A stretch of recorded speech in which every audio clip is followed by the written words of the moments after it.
எடுத்து கையில் நல்லா மசிஞ்சிடணும். மசிஞ்சதுக்கப்புறம் வந்து பார்த்திங்கன்னா நம்ம இந்த மாதிரி தான் வைக்கணும். இது வந்து மட்டமாக வைக்கக்கூடாதுங்க. மட்டமாக வச்சோம் அப்படின்னா நம்ம அடுத்து இந்த டீ கலர் பண்ண முடியாது. இதுதான் வரும். நம்ம இருந்தாலும் ரொம்ப அமுத்தி விடணும் உள்ள. அப்போ தான் அந்த கிராக் வந்து நல்லா பேஸ்ட் உள்ளே போய் நல்லா செட் ஆகும். ஓகே நண்பர்களே, இதை முடிச்சுட்டு நான் உங்களுக்கு சாண்டிங்ஸில் அடிக்கும்போது உங்களுக்கு இந்த அளவு காமிக்கிறோம்.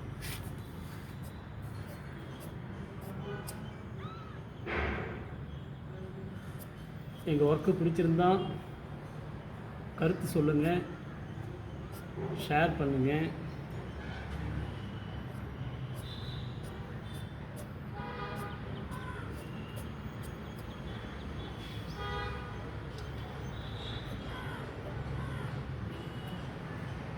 நல்லதாக நமக்கு இது ஒயிட் கலர் பேஸ்ட் எடுத்தனால நல்லதாக போச்சு. இதே பிளாக் கலரில் ஒன்று வரும், அது கிடச்சிருந்தா ரொம்ப சீக்கிரம் நான் கலர் பண்ண முடியாதுன்னு பண்ண முடியாதுன்னா பண்ணலாம், கொஞ்சம் டைம் எடுக்கும்.